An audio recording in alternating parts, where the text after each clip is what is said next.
바울은 에베소 교회 장로들을 밀레도로 초청해서 마지막 교제를 나누고 있습니다. 밀레도 교회에서 에베소 교회 장로들을 초청해서 그들에게 교제를 하면서 바울은 자신의 사역에 대해서 지난 3년간의 사역에 대해서 회고했고, 뿐만 아니라 자신이 이제 예루살렘으로 향하여 가는 이 결심에 대해서도 나누었죠. 여러 성에서 예루살렘에 가면 결박이 있을 것이고 환란이 있을 것입니다 라고 하면서 가지 않으시면 안 되겠습니까? 라고 하는 만류도 있었지만 바울은 분명하게 이야기를 했습니다. 내가 이 사명이 주님께 받은 사명인데 이 사명을 감당함에 있어서는 내가 생명도 조금도 아끼지 않고 가겠습니다 라고 하는 분명한 믿음의 확신, 결심을 이야기했죠. 그러고 나서 이제 바울은 오늘 본문을 통해서 자기가 떠난 후에 남게 될 에베소 교회 성도들을 향해서 정말로 온 마음을 다해서 아주 중요한 당부를 하고 마지막 이별을 하게 됩니다. 그 마지막 당부에 어떤 바울의 마음과 또 하나님이 주신 교훈이 있는지 오늘 함께 살펴보도록 하겠습니다. 자, 먼저 28절 함께 읽습니다. 28절 시작. 여러분은 자기를 위하여 또는 온 양떼를 위하여 삼가라. 성령이 그들 가운데 여러분을 감독자로 삼고 하나님이 자기 피로 사신 교회를 보살피게 하셨느니라. 자, 바울이 먼저 장로들에게 이렇게 말하죠. 여러분은, 그러니까 장로님들은, 그러니까 여기서 말하는 장로님들은 교회 목회자 위치에 있는 자를 말하는 거예요. 장로들은 자기를 위하여 또는 온 양떼를 위하여 삼가하십시오, 이 얘기를 합니다. 중요한 건 뭐예요? 여러분은 삼가하는 삶을 살아야 됩니다. 이 얘기인데 여기서 삼가하라는 것은 어떤 의미냐면 깨어 근신하여 정신을 차리고 바르게 삶을 살아내야 됩니다. 믿음의 삶을 살아내야 됩니다. 이 얘기라는 거예요. 깨어 근신하여 정신을 차리고 바르게 살아가야 하는데 첫 번째는 누구를 위해서 그렇게 살아야 되느냐? 자신을 위해서. 두 번째는 누구를 위해서 그렇게 살아야 되느냐? 바로 맡겨진 성도들을 위해서 그렇게 깨어 근신하며 정신을 차리고 바르게 목회의 삶을 살아가야 합니다. 이 얘기라는 거죠. 왜냐하면 목회자의 위치에 있는 자들이 자신을 바르게 살피지 못하면, 자신을 말씀 가운데 바르게 다스리지 못하면 성도들을 바르게 목양할 수 없기 때문에 그래요. 그래서 바울이 이어서 무슨 말을 하냐면 삼가하라는 당부에 이어서 성령이 그들 가운데 여러분을 감독자로 삼고 하나님이 자기 피로 사신 교회를 보살피게 하셨기 때문이다, 이런 의미가 되는 거죠. 다시 말하면 에베소 교회의 장로들, 그러니까 목회자로 바울이 세운 게 아니라, 사람이 세운 것이 아니라 성령께서 세우셨기 때문이라는 거예요. 그리고 성령께서 그들을 감독자로 목회자로 세운 다음에 교회의 성도들, 다시 말하면 예수 그리스도의 피로 값주고 사신 그 에베소 교회의 성도들을 보살피라고 하나님이 사명을 주셨기 때문이라는 거죠. 그래서 교회는요, 일반적인 사교 모임이 아닌 거예요. 교회는 세상의 동아리 모임이 아니에요. 교회는 예수 그리스도의 피로 값주고 사신 믿음의 공동체이고 하나님의 나라를 유업으로 받은 성도들이 이 땅에서 하나님이 기뻐하시는 삶을 살아가도록 모이게 만든 그런 성도들의 공동체이기 때문에 교회 목회자는요, 하나님이 성령께서 세우신 목회자는 교회 대장이 아닙니다, 여러분. 교회 대장이 아니라 교회 성도들과 함께 믿음의 삶을 살아가는 지체인데 말씀의 기준으로 자기가 본을 보이며 어떻게 성도들이 말씀 가운데 바르게 삶을 살아가야 될지 그것을 안내자의 역할을 감당하는 자들이에요. 그러니 길을 안내하는 자가 자기가 길을 모르면 안내를 할 수 없죠. 그래서 바리새인들에게 예수님이 뭐라고 말합니까? 소경이 소경을 인도하는구나, 이런 얘기를 해요. 이건 성경 지식의 문제가 아니에요. 성경을 하나님의 마음에 합당하게 바르게 그 본질을 알고 그 본질이 이끄시는 방향성을 바르게 알아서 자신이 먼저 그 삶을 살아내고 그 본을 보고 성도들이 함께 그 길을 걸어갈 수 있도록 안내자 역할을 해야 된다라고 하는 의미예요. 그래서 먼저는 자기가 자신을 위해서 삼가야 돼요. 그리고 자기가 말씀에 근거해서 삶을 삼가하는, 깨어 근신하는 삶을 먼저 살아내고 그 삶의 본을 따라 성도들을 목양하면서 함께 그 바른 길을 갈 수 있도록 인도하라는 그런 의미가 되는 것이죠. 그러니 목회자의 역할, 목회자의 책임, 목회자의 앞선 길이 얼마나 중요하겠습니까? 그래서 바르게 보살피는 역할과 사명을 이 목회자의 위치에 있는, 리더의 위치에 있는 자들이 감당해내야 되는데, 그럼 보살핀다는 것이 무엇이냐? 성도들을 보살핀다, 교회를 보살핀다, 이게 무슨 의미냐? 물론 여러 가지 시선으로 다양하게 말할 수 있지만 성경의 근거에서 중요한 한 부분을 좀 말씀드리자면 디모데 전서 4장을 좀 가서 확인해 보려고 합니다. 신약성경 디모데 전서로 가보시죠. 신약성경 디모데 전서 4장 16절. 디모데 전서 4장 16절. 찾으셨으면 함께 읽겠습니다. 디모데 전서 4장 16절 시작. 네가 네 자신과 가르침을 살펴 이 일을 계속하라. 이것을 행함으로 네 자신과 네게 듣는 자를 구원하리라. 아멘. 바울이 4차 전도 여행 중에 에베소 교회를 목회하고 있던 디모데에게 목회자가 무엇에 힘써야 될지를 당부하기 위해 쓴 서신의 내용 중 한 부분입니다. 자, 목회자의 역할을 감당하고 있는 디모데에게 무엇을 강조해요? 네가, 디모데야, 네가 네 자신과, 그 다음에 어떻게 해요? 가르침을 살펴. 이 말은요, 네 자신과 네가 전하고 있는 말씀을 네가 살펴서 너부터 그 전하고 있는 말씀대로 네가 살아가고 있는지, 그 말씀에 합당하게 네가 삶의 태도와 중심을 가지고 있는지 너부터 살펴야 된다, 이 얘기를 하는 거예요. 그래서 네 자신과 가르침을 살펴 이 일을 계속해라. 네가 목회를 계속하려면 네가 전한 말씀에 부합한 삶을 너부터 살아내고 있는지 점검해라. 네가 그 점검이 없다면 너 이 일 계속하면 안 돼, 이 얘기를 하는 거예요. 여러분, 저에게 주는 말씀 동일해요.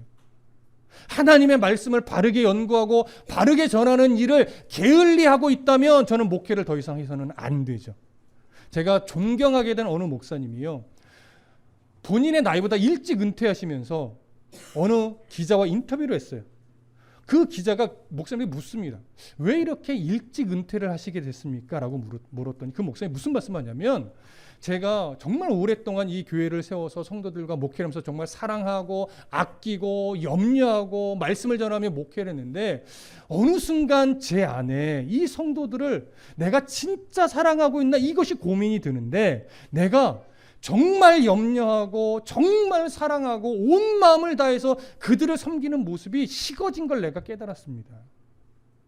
그래서 저는 그 사랑하고자 하는 마음은 늘 변함없지만 그 열정과 그 애정과 그 관심이 식어진 나 자신을 보면서 이건 더 이상 목회하면 안 되겠다. 빨리 그 열정을 가지고 더 깊이 사랑할 수 있는 분에게 이 자리를 내어드리는 것이 옳다라고 판단하고 저는 일찍 은퇴하게 된 것입니다. 이 고백을 하는 것을 듣고 정말 큰 도전이 됐어요. 만약에 저도 하나님 말씀에 대한 사모함과 말씀을 바르게 연구하려고 하는 이 치열한 노력과 그리고 그 노력 가운데 발견하게 된 하나님의 은혜를 여러분들에게 전달하고자 하는 그 기쁨이 제 안에서 사라지고 있다면 그건 빨리 이제 목회를 내려놔야 될 때라고 저도 보게 됐습니다. 굉장히 중요한 부분이에요. 지금 바울이 디모데에게 강조하는 것이 그거예요. 네가 말씀을 전하고 가르치고 본이 되는 삶을 살아가야 되는데 그 삶을 살피는 네 자신의 그 중심을 정말 늘 긴장하며 바르게 바라보고 그러면서 성도들을 보살펴야 된다, 이 얘기를 하고 싶은 거죠. 그래서 16절 다시 보시면 네가 네 자신과 가르침을 살펴 이 일을 계속하라. 이것을 행함으로, 그 노력과 그 애씀을 끝까지 가져감으로 네 자신과 네게 듣는 자를 뭐하리라? 구원하리라. 그 말씀이 바로 디모데 자신도 하나님을 가까이 하게 만들고 그 살아있는 말씀이 성도들도 하나님을 가까이 하게 만들 거라는 거예요. 그 출발점이 어디예요? 디모데가 말씀에 대한 사모함과 그 말씀을 바르게 가르치는 것과 그 말씀을 가르친 대로 자신이 살아내려고 하는 그 씨름 몸부림, 이것이 살아있는 동안은 말씀이 분명히 역사하여 성도들을 이끌어 낼 것이라고 하는 것이죠. 그러니까 바울의 중심에는 항상 뭐가 있냐면 자기의 열심이 중심에 없어요. 자기가 바르게 전하고 있는 말씀, 살아있는 생명의 말씀, 거기에 항상 중심을 두고 초점을 맞추고 그 말씀이 일을 하시게끔 바울은 그저 자신의 이 육신을 내어드리는 것밖에 하는 것이 없는 거죠. 이것이 바울의 목회의 핵심이었고 중심이었어요. 그래서 그걸 지금 가르치고 있는 겁니다. 그래서 오늘 본문으로 다시 돌아와 보시면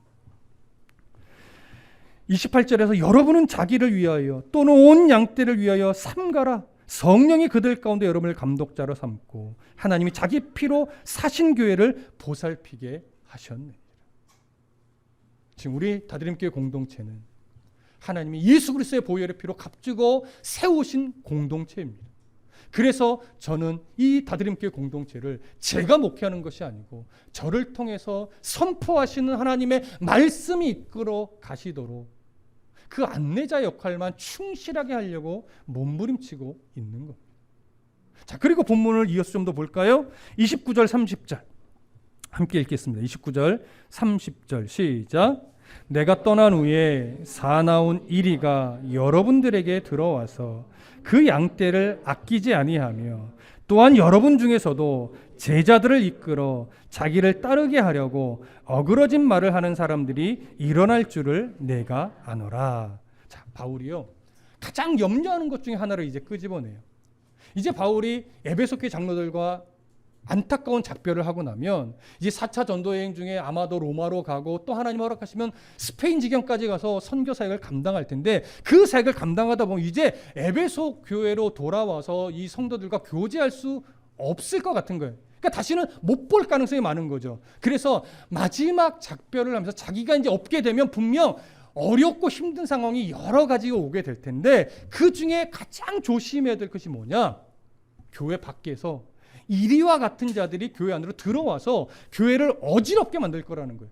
또 교회 안에서도 뭔가 기득권을 놓고 뭔가 세력을 놓고 어그러진 말을 하면서 교회를 분열시키거나 교회를 어지럽게 만드는 자들이 생길 수 있다 이거예요. 그래서 그 어그러진 말을 할 때 너희들이 조심하라는 거죠.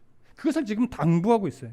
자, 그러면 당시의 기준으로 볼 때 사나운 이리 같은 존재들이 누굴까요? 당시로 보면 율법주의적 행위를 강조하던 거짓 선생들이 대표적일 거예요. 요한 1서로 가보면 또 영지주의적인 사상 교회 안으로 들어와서 교회의 복음을 자꾸 인간 중심으로 변질시켰죠. 그런 류의 내용들이. 여러분 대표적으로 율법주의적 거짓 선지자들의 주장을 좀 생각해 볼까요? 그들의 어그러진 말은 뭐였습니까? 우선은 그거죠. 예수 그리스도를 믿어 구원에 이르는 것 옳다. 이거 당연한 거니까. 근데 거기에 삶이 없이 무엇을 하나 딱 덧붙여요. 하지만 할례를 행하고 율법을 준수해요. 더 고급한, 더 완전한 구원에 이를 수 있다. 여러분 이렇게 어그러진 말을 하는 거예요. 그런데 이것이 당시에 이방인들이나 그러니까 종교적 행위에 젖어 있던 이방인들이나 늘 율법을 준수하고 있어서 자기의 어떤 행위적 열심으로 신에게 노력을 보였던 유대인들에게는요, 이게 그들의 종교적 감성에 너무나 맞아떨어진 거예요. 아닌 걸 안 배웠는데 바울을 통해서 오직 구원에 이르는 길은 예수 그리스도의 보혈의 피밖에 없다라고 하는 사실을 배워서 알고는 있는데 자기의 열심이 거기에 뭔가 좀 플러스가 돼서 더 인정을 받고 더 우월함을 드러냈으면 좋겠는데 그걸 인정을 안 해주니까 뭔가 모를 아쉬움이 그들 안에 종교적 심성으로 있었던 거예요. 그런데 거짓 선생들이 와서 그렇지 예수로 구원받는 거 맞지, 그러나 더 고급하고 더 우월한 구원에 이르려면 할례를 행해야지, 율법도 행해야지, 절기도 지켜야지. 그러면 하나님이 얼마나 기뻐하시겠습니까? 이렇게 이야기를 하니까 그렇죠. 그러니까 더 뭔가를 열심히 해서 내가 하나님 앞에 나의 우월함을 좀 드러내는 게 맞죠. 이렇게 쿵짝이 맞아 떨어지게 되는 거예요. 그러나 그렇게 되면 하나님의 은혜가 점차 우리 안에서 사라지는 거예요. 구원은요, 절대적으로 하나님의 은혜에 속한 부분이에요. 그래서 예수 그리스도로 말미암아 구원에 이르는 길은 구원을 받는 가장 좋은 길입니까? 유일한 길입니까? 여러분, 유일한 길이에요. 예수 그리스도 보혈의 십자가 외에 그 어떤 것도 구원에 이르는 길에 붙어서는 안 돼요. 이게 너무나 중요한 거예요. 그래서 제가 저번에 그런 좀 우스갯소리 했죠. 우리가 유초등부 아이들 예배하다 보면 가끔 너무 막 떠들잖아요.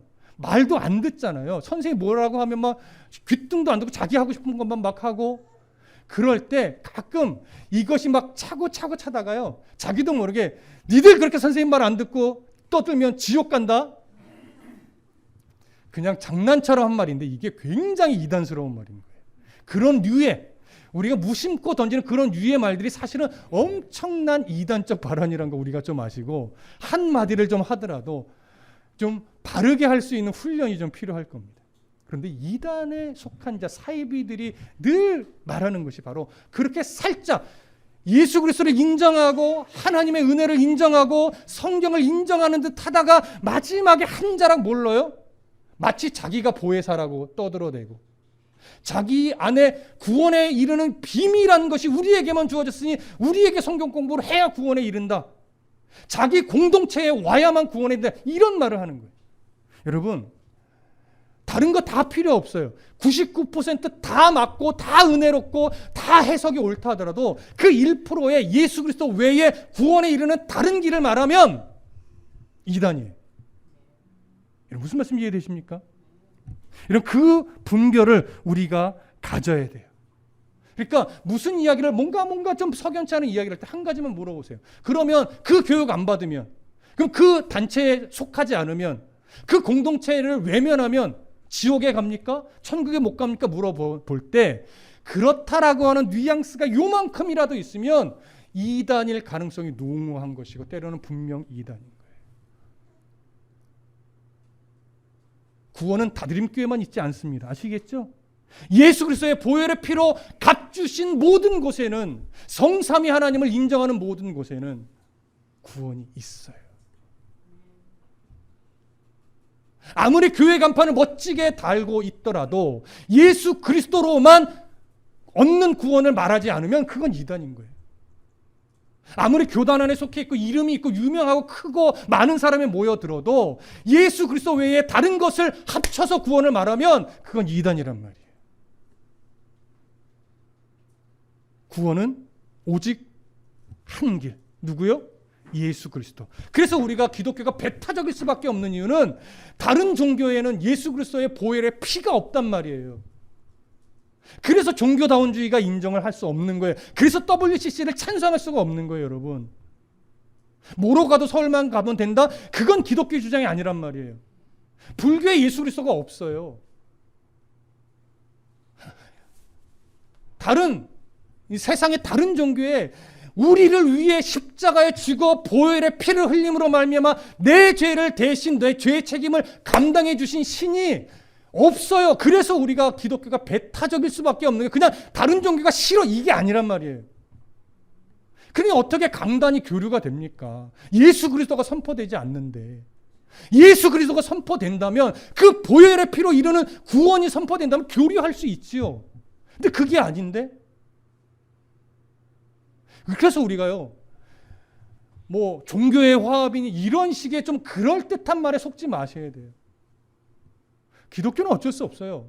예수 그리스도의 피를 유일한 구원의 길로 인정하지 않는 이상 배타적일 수밖에 없는 거예요. 그거 놓치지 마십시오.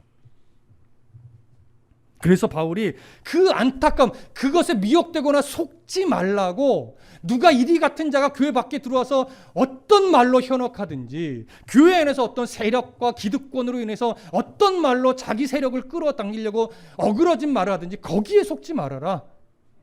이것을 강조하고 싶은 거예요. 그러면서 이제 아주 중요한 말로 넘어갑니다. 자, 31절 볼까요? 함께 읽습니다. 시작. 그러므로 여러분이 읽게요. 내가 3년이나 밤낮 쉬지 않고 눈물로 각 사람을 훈계하던 것을 기억하라. 자, 이 말이 뭡니까? 바울이 3년 동안 에베소에 머물며 끊임없이 말씀을 가르치고 복음을 전하고 또 그 말씀대로 살아가는 씨름을 끊임없이 했어요. 그러면서 에베소 교회 성도들에게 성경, 예수 그리스도의 복음에 갖고 있는 본질이 뭔지, 그 중심이 뭔지, 그 방향성이 무엇인지를 끊임없이 가르쳤단 말이에요. 그러면서 이제 내가 떠나면 이런 이리때와 같은 자들이 와서 뭔가 말씀을 미혹하고 어그러진 말을 하고 가치관을 자꾸 바꾸려 들 텐데, 그때 너희들이 무엇을 기준으로 삼아야 되느냐? 내가 3년 동안 말씀을 전하면서 그 안에서 본질을 가르쳤고 방향성을 가르쳤고 기준을 가르쳤으니 그 방향성과 기준과 본질을 끊임없이 기억하여 그것과 비교해 보라는 거예요. 그래서 그 방향성과 그 본질과 어긋나면 그게 틀린 것이니 그 어그러진 말에 미혹되거나 현혹되지 말라는 거죠. 이게 굉장히 중요한 거예요. 그러니까 제가 만약에 이제 이 상황이라면 저도 여러분들께 그 말씀을 하겠죠. 여러분, 제가 다드림교회를 설립하고 12년 동안 강의 설교를 하면서 말씀을 근거로 해석하여 여러분께 전했던 그 말씀의 본질과 방향성과 기준을 끊임없이 생각해 주십시오. 그리고서 그 어떤 이단이 와도 그 말에 분별력을 가지고 흔들리지 말아 주십시오. 이 부탁을 하겠죠. 왜냐? 전제가 있어요. 그 전제는 뭐냐면 이태희 목사가 하나님의 말씀을 연구하고 강의하기 위해서 끊임없이 노력하고 분별하고 분석하고 이해하고 해석해서 설교 원고를 쓰고 여러분들에게 전달할 때 그 중심이 복음의 중심에서 어긋나지 않고 하나님 중심에서 어긋나지 않는다는 전제예요. 여러분, 절의 부분적 해석은 저도 부족해서 실수할 수 있어요. 어떤 견해는 제가 다르게 이해할 수도 있단 말이에요. 그러나 그런 다른 해석은 좀 틀려질 수도 있으나 무엇은 틀리지 않아야 돼요? 복음의 본질, 예수 그리스도 십자가를 향한 방향성, 우리를 사랑하신 하나님의 그 크신 은혜, 이 방향성에서는 틀리지 않아요. 그래서 저도 아직까지는 여러분 앞에 자신 있게 말할 수 있는 것은 뭐냐면 조금은 해석은 좀 틀리는 부분이 있을 수 있으나 말씀을 전할 때 복음의 중심 본질은 제가 벗어난 적이 없다라고 자신합니다. 그것만큼은 놓치지 않고 여러분들에게 설교해 왔다라고 자신합니다.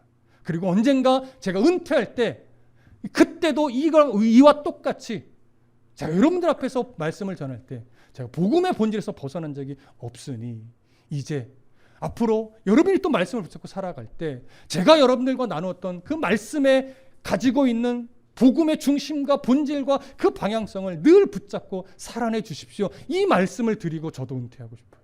그때까지도 자신 있게. 지금 저 아직은 자신 있습니다. 복음의 본질을 훼손한 적 없습니다. 그러니 여러분, 이 부분에 대해서 여러분들이 제가 연구하고 전하는 이 복음의 본질 중심을 인정하신다면 이제 앞으로도 저와 함께 신앙의 결, 복음의 결을 같이 맞춰주셔야 돼요. 그래야 교회가 건강한 하나의 공동체로서 한 방향으로 함께 갈 수 있어요. 제가 어떤 교회를 보게 되냐면 담임 목사님이 이제 그 교회를 이끌어가는 말씀의 방향성과 색깔이 있잖아요. 그런데 어느 날 부교육자 한 분이 이제 설교를 할 기회가 와서 오랜만에 딱 쓴 거예요. 근데 그분이 나름 받은 은혜가 있어서 막 설교를 하는데 어떤 실수를 하나 하냐면 그냥 단순하게 절의 해석의 다른 부분이 아니라 목사님의 어떤 목회 방향성, 성경의 어떤 시선 이것과 전혀 다른 설교를 해버린 거예요. 어떤 문제가 벌어질까요? 누가 옳으냐 이런 문제가 생겨요. 누가 옳으냐. 그러니까 교회가 그래서 어려움을 겪게 되죠. 또 정말 저랑 가까운 목사님 교회에서는 이런 일도 있었어요. 구역 공부를 이렇게 하잖아요. 셀 리더들도 있고 그래서 이제 구역 모임을 하게 되고 뭐 때로는 성경 공부를 하게 되는데 대부분은 다 이제 목사님과 오랜 관계가 돼 목사님이 가르친 것들에 대한 충분한 어떤 이해가 있어요. 그래서 그걸 중심으로 셀 모임을 하면서 가르쳐요. 근데 새로 오신 분이 한 분 계신데 신앙생활 오래 하셨어요. 뭐 해외 선교지도 다녀오셨대요. 그래서 그분의 어떤 그 신앙의 이력을 믿고 어떤 검증 없이 셀 리더를 딱 세워버리신 거예요. 그런데 그분이 그 셀 모임에서 목사님의 결과 전혀 다른 걸 한 몇 개월을 가르치신 거예요. 그랬더니 그 셀원들의 이제 점차 어떻게 될까요? 목사님의 설교에 은혜를 못 받아요. 그러다가 결국 그 셀의 많은 수가 교회를 떠나게 되는 일을 제가 가까이서 봤습니다. 인천에 계신 저랑 너무 친한 형님 목사님 교회에서. 그런 걸 보면서 교회는 정말 그 담임 목회자가 복음의 본질에서 떠나지 않고 바르게 전하려는 씨름이 있다면, 그걸 성도들이 인정한다면 그 결과 그 시선을 같이 갖고 함께 신앙의 결을 가야 그 교회가 건강하게 하나의 공동체로 갈 수 있다라고 하는 사실이 분명하다는 걸 알게 됐어요. 여러분, 그래서 부탁합니다. 말씀을 바라보는 시선, 말씀을 가지고 삶에 적용하는 시선, 그 시선을 제가 복음의 본질에서 벗어나지 않다라고 인정을 하신다면 그 결과 시선을 같이 가주십시오. 그래야 교회가 계속해서 건강하게 한 교회로, 성숙한 교회로 성장할 수 있을 겁니다. 그런 부탁을 드립니다. 자, 다시 본문으로 돌아갑니다. 32절로 가겠습니다. 32절. 함께 읽습니다. 32절 시작. 지금 내가 여러분을 주와 및 은혜의 말씀에 부탁하노니 그 말씀이 여러분을 능히 든든히 세우사 거룩하게 하심을 입은 모든 자 가운데 기업이 있게 하시리라. 이 부분 너무 중요해요. 잘 들으세요. 바울이 이제 곧 에베소의 장로들과 말하자면 아쉬운 작별을 하게 될 거예요. 그 작별을 할 때 에베소 교회 장로들에게 무엇을 당부하냐면 내가 여러분을 주와 은혜의 말씀에 부탁한다, 이 고백을 해요. 여기서 장로들은 에베소 교회 성도를 대표하는 거기 때문에 여러분을 이란 이 표현은요, 에베소 교회 성도들도 다 해당이 되는 거예요. 에베소 교회 공동체를 누구에게 부탁해요? 장로들에게 부탁하지 않아요. 목사에게 부탁하지 않아요. 누구에게 부탁해요? 주와 은혜의 말씀께 부탁하는 거예요. 왜냐? 그 이유를 또 말해요. 그 말씀이 여러분을 능히 든든히 세우사 거룩하게 하심을 입은 모든 자 가운데 기업이 있게 하시리라. 이 말은 뭐냐면, 다시 쉽게 설명하면 이겁니다. 바른 말씀, 하나님의 바른 말씀을 바르게 전해서 성도들의 가슴에 심어 놓으면 결국 그 말씀이 살아 있어서 성도들의 삶을 하나님 가까이로 계속 인도해 가실 텐데, 끝내는 하나님의 나라를 유업으로 받는 일에 실패함이 있다 없다? 실패함이 없게 하신다라고 하는 거예요. 하나님의 말씀이 책임진다는 거예요. 그래서 가장 중요한 건 목회자가 뭐 같이 식사하고 같이 교제하고 이야기 나누고, 이것도 중요한 목회 가운데 하나겠지만 그건 1순위가 아니라는 거예요. 그건 2순위예요. 3순위고 가장 중요한 건 뭐예요? 하나님의 말씀을 바르게 심으라는 게, 바르게 전하고 바르게 살아내고 그 씨름만 하면 결국 성도의 생명을 살리고 하나님에게서 떠나지 않게 하는 건 살아있는 말씀이 우리 안에서 역사해서 이끌어낸다는 얘기예요. 그래서 바울이 장로들을, 에베소 교회 성도들을 목사나 이런 리더에게, 사람에게 부탁하지 않아요. 주와 은혜의 말씀께 부탁하노니 그 말씀이 성도들을 지켜내실 겁니다, 이 얘기를 하는 거죠. 바울의 목회 중심이 그래서 말씀 중심이라는 거예요. 여러분, 저도 똑같아요. 저도 이 말씀들 늘 발견하고 깨달으면서 여러분들과 가까이 교제도 하고 이런 것도 좋지만 제가 놓치지 않으려고 지금도 몸부림치는 건 바른 말씀을 심어드리는 거예요. 그것밖에 없어요. 바른 말씀을 심어드리면 때로는 뭐 중간에 뭐 상황과 형편과 이런저런 일들로 조금은 방황할 수도 있고 잠시 교회와 멀어질 수도 있으나 결국 바른 말씀은 내 안에서 버려지지 않아요. 하나님은 그렇게 놔두질 않습니다. 그 말씀이 결국 싹을 맺고 열매를 맺어서 하나님께로 가게 해요. 어떻게 역사하시든지. 저는 그런 전능한 하나님을 믿어요. 우리가 맨날 전능하신 하나님 부르짖으면서 그런 하나님을 믿지 못한다면 우리의 신앙은 위선이에요, 여러분. 그래서 저 여러분들 별로 걱정 안 해요. 방황하셔도 별로 걱정 안 해요. 인간적으로 기도하고 하나님께서 붙잡아 주시기를 늘 기도하지만 여러분들, 제가 걱정도 여러분들 뭐 변화가 있을 수 없어요, 여러분. 뭐 제가 그렇게 말씀이 좋은 사람도 아니고. 근데 결국 여러분들을 책임지는 건 제가 아니죠. 누구예요? 하나님의 말씀이에요. 그래서 저의 몸부림은 하나예요. 바르게 전하는 것. 그리고 말로만 전하지 않고 말씀대로 좀 말씀 부합하게 살아내려고 좀 부단히 더 노력하는 것. 그럼에도 연약한 걸 알죠. 여러분들 그 연약함은 저를 위해 기도해주고 계신 것도 압니다. 바울은 지금 그걸 놓치지 않으려고 하는 거예요. 그래서 말씀께 에베소 교회 성도 공동체를 맡깁니다. 부탁합니다. 자, 그러고 나서 다시 볼까요? 33절부터 35절 함께 읽습니다. 자, 시작. 내가 아무의 은이나 금이나 의복을 탐하지 아니하였고 여러분이 아는 바와 같이 이 손으로 나와 내 동행들이 쓰는 것을 충당하여 범사에 여러분에게 모본을 보여준 바와 같이 수고하여 약한 사람들을 돕고 또 주 예수께서 친히 말씀하신 바 주는 것이 받는 것보다 복이 있다 하심을 기억하여야 할지니라. 아멘. 바울이 에베소 교회를 3년 동안 목회하면서 자기가 얼마나 깨끗하게 부끄럽지 않게 목회했는지 그 본을 보인 모습을 강조합니다. 이것은요, 자기를 드러내고자 해서 말하는 것이 절대 아니에요. 왜 이 말을 하냐면 자기가 에베소 교회에서 목회했던 그 중심과 태도와 진짜로 실천했던 그 중심과 이제 곧 나타날 수 있는 이리와 같은 그 자들의 태도를 비교해 보라는 거예요. 그들은 분명히 사심과 사욕으로 그런 일을 할 텐데 그들의 사심과 사욕을 보고 바울이 행해왔던 사역의 태도를 비교해 보면 거기서도 너희들이 분별할 수 있으니 너희들이 내가 어떻게 3년간 목회했는지 또 어떻게 삶을 살아냈는지 그걸 보라는 거예요. 이 말씀에 저도 부끄럽지 않기를 소망합니다. 은퇴할 때쯤 돼서 우리 목사님 다 좋았는데 노년이 돼서 그냥 어떻게든 교회에서 돈 많이 받아서 은퇴하려고 욕심 부리더라. 결국은 욕심에 넘어지다. 이런 소리 듣고 싶지 않아요, 여러분. 무슨 말씀 이해되십니까?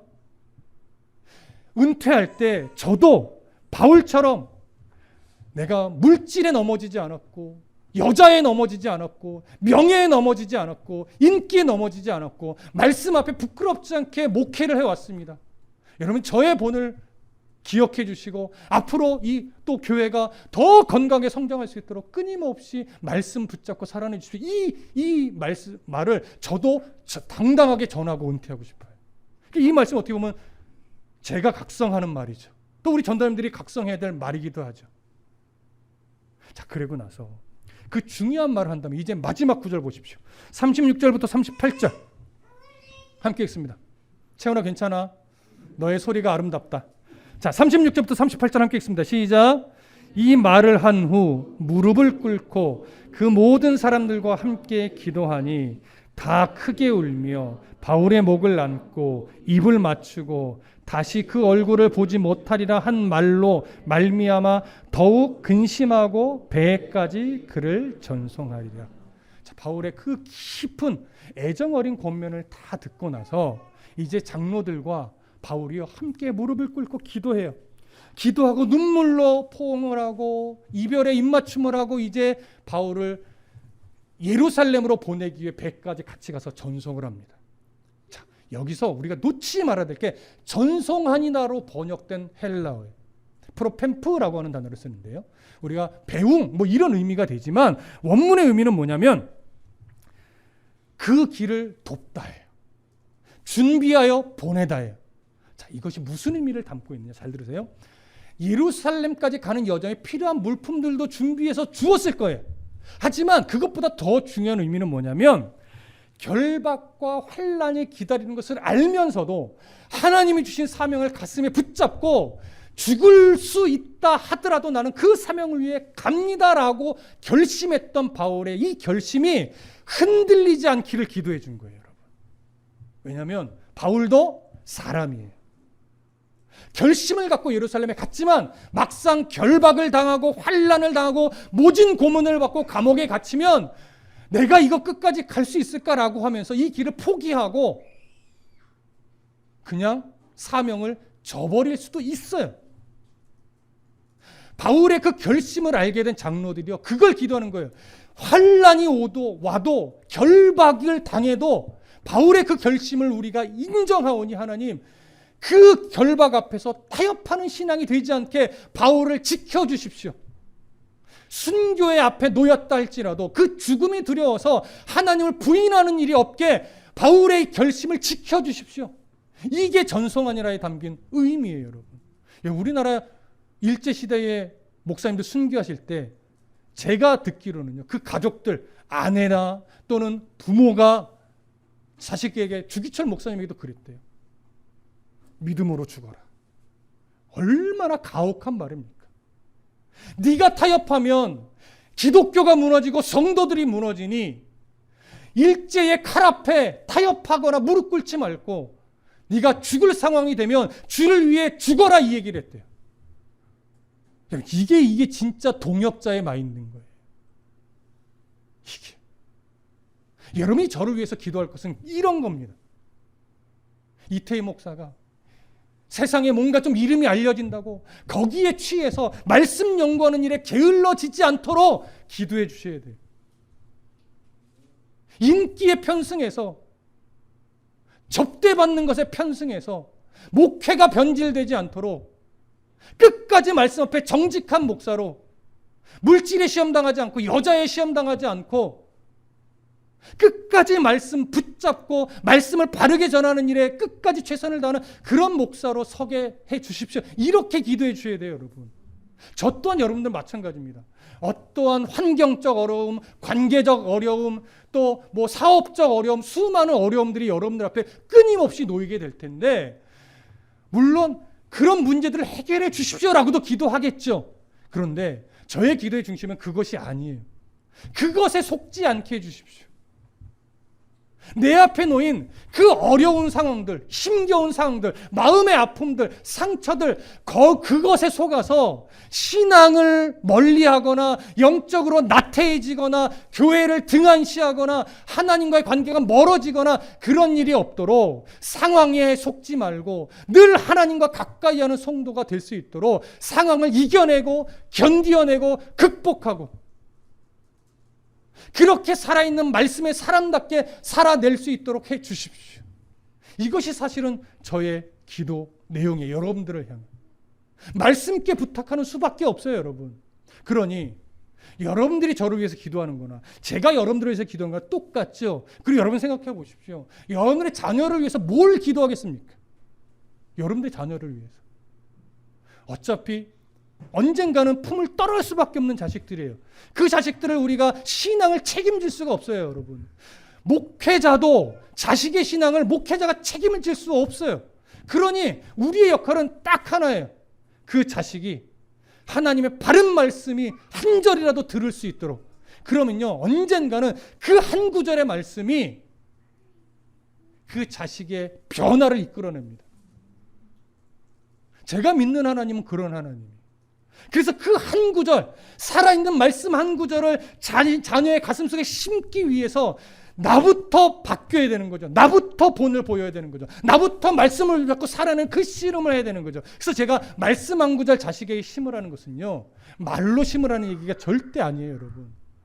내가 말씀 붙잡고 어떤 상황에도 흔들리지 않는 삶의 본, 말씀이 이끄시는 대로 상황을 극복하고 이겨내며 살아낸 그 한 걸음의 씨름, 이걸 자식에게 보여줘야 그 자식이 언제는 그 살아있는 말씀의 흔적을 가슴에 담고 어떤 상황 속에서 하나님을 만나겠지. 우리는 알 수 없어요. 그러나 하나님은요, 절대 그 말씀의 역사를 그냥 외면하거나 실수하여 버리거나 놓치는 하나님이 아닙니다.